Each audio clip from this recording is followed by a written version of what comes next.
ನಮಸ್ತೆ ಫ್ರೆಂಡ್ಸ್, ಸವಿ ಪ್ರಕಾಶಾಲೆ ಚಾನೆಲ್ಗೆ ತಮಗೆಲ್ಲರಿಗೂ ಸ್ವಾಗತ. ನಾನಿವತ್ತು ರವೆ ಸಂಜೀರ ರೆಸಿಪಿನ ಮಾಡಿ ತೋರಿಸ್ತಾ ಇದ್ದೀನಿ.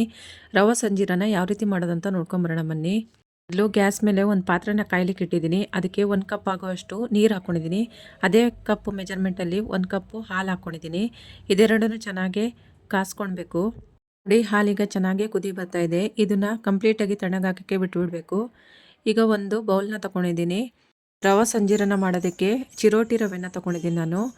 ಇದಕ್ಕೆ ಮೈದಾ ಹಿಟ್ಟೇನು ಉಪಯೋಗಿಸ್ತಾ ಇಲ್ಲ ನಾನು. ಈಗ ಮೆಜರ್ಮೆಂಟ್ ಕಪ್ಪಲ್ಲಿ 3 ಕಪ್ ಆಗೋಷ್ಟು ಚಿರೋಟಿ ರವೆನ ತೊಗೊಂಡಿದ್ದೀನಿ. 1/4 ಟೀ ಸ್ಪೂನ್ ಆಗೋಷ್ಟು ಉಪ್ಪು, 1/4 ಟೀ ಸ್ಪೂನ್ ಆಗೋಷ್ಟು ಬೇಕಿಂಗ್ ಸೋಡಾ ಹಾಕ್ಕೊಂಡಿದ್ದೀನಿ, 1/4 ಟೀ ಸ್ಪೂನ್ ಆಗೋಷ್ಟು ಅರಿಶಿನ ಪುಡಿನ ಹಾಕ್ಕೊಂಡಿದ್ದೀನಿ, ತುಪ್ಪ ಕಾಯಿಸ್ಕೊಂಡು ಹಾಕ್ಕೊಂಡಿದ್ದೀನಿ. ಇದಿಷ್ಟನ್ನು ಇವಾಗ ಒಂದ್ಸತಿ ಮಿಕ್ಸ್ ಮಾಡ್ಕೊಳ್ಳೋಣ.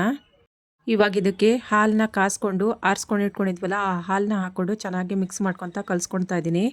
ಇವಾಗ ನೀರು ಒಂದು ಸ್ವಲ್ಪ ಬೇಕಾಗಿದೆ ಅದಕ್ಕೆ ಒಂದು ಸ್ವಲ್ಪ ನೀರನ್ನ ಹಾಕ್ಕೊಳ್ತಾ ಇದ್ದೀನಿ.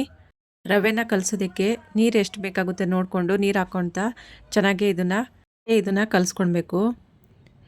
ಇವಾಗ ಕಲಿಸ್ಕೊಂಡಿದ್ದೆಲ್ಲ ಆಗಿದೆ. ಸ್ವಲ್ಪ ಮೇಲ್ಗಡೆಯಿಂದ ಒಂದು ಸ್ವಲ್ಪ ತುಪ್ಪನ ಸವರಿಬಿಟ್ಟು ಇದನ್ನು ಹಿಟ್ಟು ಒಂದು 3 ರಿಂದ 4 ಗಂಟೆ ತನಕನೂ ಮುಚ್ಚಿಡೋಣ. ಆವಾಗ ಹಿಟ್ಟು ಚೆನ್ನಾಗಿ ಸ್ಮೂತಾಗಿ ಲಟ್ಸ್ಕೊಳ್ಳೋಕ್ಕೆ ಚೆನ್ನಾಗಿ ಬರುತ್ತೆ. ಇದನ್ನ ಇವಾಗ ಒಂದು ಪ್ಲೇಟ್ನ ಮುಚ್ಚಿ ಎತ್ತಿಟ್ಕೊಳ್ತಾ ಇದ್ದೀನಿ. ಇವಾಗ ಸಕ್ಕರೆ ಪಾಕನ ಮಾಡ್ಕೊಳ್ಳೋಕ್ಕೆ ಗ್ಯಾಸ್ ಮೇಲೆ ಒಂದು ಪಾತ್ರೆನ ಇಟ್ಕೊಂಡಿದ್ದೀನಿ. ಅದಕ್ಕೆ ಮೆಜರ್ಮೆಂಟ್ ಕಪ್ಪಲ್ಲಿ 2 ಕಪ್ ಆಗೋಷ್ಟು ಸಕ್ಕರೆ ಹಾಕ್ಕೊಂಡಿದ್ದೀನಿ. ಅರ್ಧ ಕಪ್ ಅಷ್ಟು ನೀರನ್ನ ಹಾಕ್ಕೊಂಡು ಚೆನ್ನಾಗಿ ಇದನ್ನು ಸಕ್ಕರೆನ ಕರಗೋ ತನಕನೂ ಕಲಿಸ್ಕೊಳ್ಬೇಕು. ಈಗ ಸಕ್ಕರೆ ಎಲ್ಲ ಚೆನ್ನಾಗಿ ಕರಗಿದೆ. ಇದು ಚೆನ್ನಾಗಿ ಕುದಿಬೇಕು. ಇವಾಗ ಸಕ್ಕರೆ ಕರಗಿ ಚೆನ್ನಾಗಿ ಕುದಿ ಬಂದರೆ ಸಾಕಾಗುತ್ತೆ. ಜಾಸ್ತಿ ಹೊತ್ತು ನಾವು ಕುದಿಸಿ ಪಾಕ ಬರೋ ಥರ ಏನು ಮಾಡ್ಕೊಳ್ಳೋದೇನು ಬೇಕಾಗಲ್ಲ. ಇವಾಗ ಇದಕ್ಕೆ ಏಲಕ್ಕಿ ಪುಡಿನ ಮಾಡಿಟ್ಕೊಂಡಿದ್ದೆ. ಆ ಏಲಕ್ಕಿ ಪುಡಿನ ಇದಕ್ಕೆ ಹಾಕ್ಕೊಳ್ತಾ ಇದ್ದೀನಿ. ಹಾಕ್ಕೊಂಡು ಒಂದ್ಸತಿ ಚೆನ್ನಾಗಿ ಮಿಕ್ಸ್ ಮಾಡ್ಕೊಳ್ಬೇಕು. ಸಕ್ಕರೆ ಕರಗಿ ಚೆನ್ನಾಗಿ ಕುದಿ ಬಂದಿರೋದು ಸಾಕು. ಇವಾಗ ಗ್ಯಾಸ್ನ ಆಫ್ ಮಾಡ್ಕೊಳ್ತಾ ಇದ್ದೀನಿ. ಈಗ ಒಂದು ಬೌಲ್ನ ತಗೊಂಡು ಅದಕ್ಕೆ ತುಪ್ಪ ಹಾಕ್ಕೊಳ್ತಾ ಇದ್ದೀನಿ. 1 ಟೇಬಲ್ ಸ್ಪೂನ್ ಆಗುವಷ್ಟು ಅಕ್ಕಿ ಹಿಟ್ಟನ್ನ ಹಾಕ್ಕೊಂಡು ಚೆನ್ನಾಗಿ ಇದನ್ನು ಮಿಶ್ರಣನ ಕಲಸಿಟ್ಕೊಳ್ಬೇಕು. ಇದನ್ನು ನಾವು ಕಲಸಿರೋ ರವೆನ ಲಟ್ಟಿಸ್ಕೊಳ್ತೀವಲ್ಲ ಚಪಾತಿ ಥರ, ಅದಕ್ಕೆ ಹರಡ್ಕೊಳ್ಳೋಕ್ಕೆ ಬೇಕಾಗುತ್ತೆ. ಅದಕ್ಕಾಗಿ ಇದನ್ನು ಮಿಶ್ರಣನ ರೆಡಿ ಮಾಡಿ ಇಟ್ಕೊಳ್ತಾ ಇರೋದು. ಈಗ ಇದನ್ನು ಪಕ್ಕಕ್ಕೆ ತಿಳ್ಕೊಂಡು ಮೊದಲೇ ನಾವು ಚಿರೋಟಿ ರವೆನ ಕಲಸಿ ಇಟ್ಕೊಂಡಿದ್ವಲ್ಲ, ಅದನ್ನು ಪ್ಲೇಟ್ ಓಪನ್ ಮಾಡಿ ನೋಡ್ಕೊತಾ ಇದ್ದೀನಿ. ನೋಡಿ, ಈಗ ಒಂದು ಸತಿ ಕಲಿಸ್ಕೊತಾ ಇದ್ದೀನಿ ಚೆನ್ನಾಗೆ. ನಾವು ಇದನ್ನು ಎಷ್ಟು ನಾದ್ಕೊಳ್ತೀವೋ ಅಷ್ಟು ಸ್ಮೂತಾಗಿ ಲಟ್ಟಿಸ್ಕೊಳ್ಬೋದು. ನೋಡಿ, ಹಿಟ್ಟು ಚೆನ್ನಾಗಿ ಸ್ಮೂತಾಗಿ ಬಂದಿದೆ. ಈಗ ಸ್ವಲ್ಪನೇ ಹಿಟ್ಟು ತಗೊಂಡು ಉಂಡೆ ಕಟ್ಕೊಳ್ತಾ ಇದ್ದೀನಿ. ನೋಡಿ, ಈ ರೀತಿಯಾಗಿ ಒಂದು 4 ಉಂಡೆನ ಕಟ್ಕೊಳ್ತಾ ಇದ್ದೀನಿ. ಇವಾಗ ಇದನ್ನು ಚೆನ್ನಾಗಿ ಲಟ್ಟಿಸ್ಕೊಳ್ಬೇಕು ಚಪಾತಿ ಥರ. ನೋಡಿ, ಈ ರೀತಿಯಾಗಿ ಚಪಾತಿ ಥರ ಲಟ್ಟಿಸ್ಕೊಳ್ತಾ ಇದ್ದೀನಿ. ಇದ್ರ ಮೇಲೆ ಬೇಕಿದ್ರೆ ಹಿಟ್ಟು ಹಾಕ್ಕೊಂಡು ಲಟ್ಟಿಸ್ಕೊಳ್ಬೋದು. ಹಾಗೇನು ಒಂದು ಸ್ವಲ್ಪ ಎಣ್ಣೆ ಹಾಕ್ಕೊಂಡಾದ್ರೂ ಲಟ್ಟಿಸ್ಕೊಳ್ಬೋದು. ನೋಡಿ, ಲಟ್ಟಿಸ್ಕೊಂಡಿದ್ದು ಆಗಿದೆ, ತೋರಿಸ್ತಾ ಇದ್ದೀನಿ ನೋಡಿ. ಈ ರೀತಿಯಾಗಿ ತೆಳುವಾಗಿ ಲಟ್ಟಿಸ್ಕೊಳ್ಬೇಕು. ಎಷ್ಟು ತೆಳು ಲಟ್ಟಿಸ್ಕೊಳ್ತೀವೋ ಅಷ್ಟು ಚೆನ್ನಾಗಿ ನಾವು ರೋಲ್ ಮಾಡಿಕೊಂಡು ಕಟ್ ಮಾಡ್ಕೊಳ್ಳೋಕ್ಕೆ ಆಗುತ್ತೆ. ಇವಾಗ ನೋಡಿ, ಇನ್ನೊಂದು ಲಟ್ಟಿಸ್ಕೊಳ್ತಾ ಇದ್ದೀನಿ. ಇದೇ ಥರನೇ ಒಂದು 4 ರಿಂದ 5 ಲಟ್ಟಿಸ್ಕೊಳ್ಬೇಕು. ಇವಾಗ ನಾವು ಅಕ್ಕಿ ಹಿಟ್ಟು ಮತ್ತು ತುಪ್ಪನ ಕಲಸಿ ಮಿಶ್ರಣ ಮಾಡಿಟ್ಟಿದ್ವಲ್ಲ, ಅದನ್ನು ಅದ್ರ ಮೇಲೆ ಮತ್ತೆ ಹರಡ್ತಾ ಇದ್ದೀನಿ.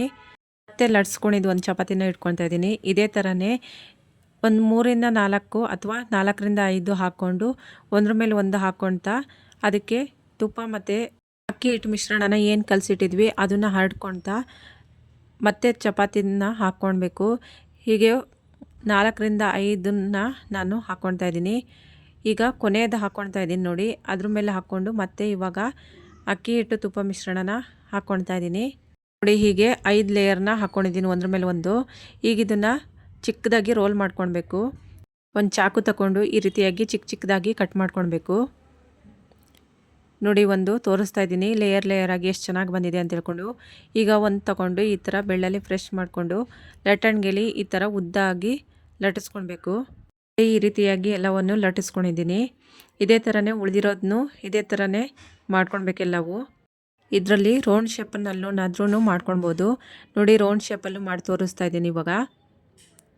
ನೋಡಿ, ಈ ರೀತಿಯಾಗಿ ಫ್ರೆಶ್ ಮಾಡಿಕೊಂಡ್ರೆ ರೌಂಡ್ ಶೇಪಲ್ಲಿ ಬರುತ್ತೆ. ನೀವು ಉದ್ದ ಇಟ್ಕೊಂಡು ಉದ್ದ ಲಟ್ಟಿಸ್ಕೊಂಡ್ರೆ ಉದ್ದ ಬರುತ್ತೆ. ರೌಂಡ್ ಶೇಪಲ್ಲಿ ಇಟ್ಕೊಂಡು ರೌಂಡ್ ಮಾಡಿಕೊಂಡ್ರೆ ರೌಂಡ್ ಆಗಿ ಬರುತ್ತೆ. ಯಾವ ಶೇಪ್ ಬೇಕೋ ನಿಮಗೆ ಆ ರೀತಿಯಾಗಿ ಮಾಡ್ಕೊಳ್ಬೋದು. ನೋಡಿ, ತೋರಿಸ್ತಾ ಇದ್ದೀನಿ ಎಷ್ಟು ಚೆನ್ನಾಗಿ ಬಂದಿದೆ ಅಂತ ಹೇಳ್ಕೊಂಡು. ಲೇಯರ್ ಆಗಿ ಕಾಣಿಸ್ತಾ ಇದೆ. ಇವಾಗ ಇದನ್ನು ಎಣ್ಣೆನ ಕಾಸಕ್ಕೆ ಇಟ್ಟಿದ್ದೆ. ಆ ಎಣ್ಣೆನಲ್ಲಿ ಎಲ್ಲವನ್ನು ಒಂದೊಂದಾಗಿನೇ ಬಿಟ್ಕೊಳ್ತಾ ಇದ್ದೀನಿ. ನೋಡಿ ಎಷ್ಟು ಚೆನ್ನಾಗಿ ಕಾಣಿಸ್ತಿದೆ ಅಂತ ಹೇಳ್ಕೊಂಡು. ಇದು ಉಬ್ಬುತ್ತೆ ಚೆನ್ನಾಗೆ, ಮತ್ತು ನಾವು ಕಟ್ ಮಾಡಿದಾಗ ಲೇಯರ್ ಆಗಿ ಚೆನ್ನಾಗಿ ಬರುತ್ತೆ. ನಾವು ಚಿರೋಟಿ ಎಲ್ಲ ಮಾಡಿದಾಗ ಹೇಗೆ ಲೇಯರ್ ಆಗಿ ಬರುತ್ತೆ ಅದೇ ಥರನೇ ಬರುತ್ತೆ. ತಿನ್ನೋದಕ್ಕೂ ಅಷ್ಟೇ ಸ್ಮೂತಾಗಿ ಸ್ವೀಟಾಗಿ ಚೆನ್ನಾಗಿರುತ್ತೆ. ಮಕ್ಕಳು ಇಷ್ಟಪಟ್ಟು ಚೆನ್ನಾಗಿ ತಿಂತಾರೆ. ನೋಡಿ ಈಗ ಇನ್ನೊಂದು ಸತಿ ಎರಡನೇ ಸತಿ ಹಾಕ್ಕೊಳ್ತಾ ಇದ್ದೀನಿ ನೋಡಿ. ಅಕ್ಕಿ ಹಿಟ್ಟು ಮತ್ತು ತುಪ್ಪದ ಮಿಶ್ರಣನ ನಾವು ಕಲಸಿ ಏನು ಹಾಕ್ಕೊಂಡಿದ್ವಿ ಅದ್ರ ಮೇಲೆ ಹರಡ್ಕೊಂಡಿದ್ವಿ ಅಲ್ಲ, ನಾವು ಬೇಸತ್ತಿಗೆ ಎಣ್ಣೆಯಲ್ಲಿ ಬಿಟ್ಟಿದ್ದಾಗ ಆ ಅಕ್ಕಿ ಹಿಟ್ಟು ಮಿಶ್ರಣ ಎಣ್ಣೆಯಲ್ಲಿ ಬಿಟ್ಕೊಳ್ಳುತ್ತೆ, ಏನೂ ಆಗೋದಿಲ್ಲ.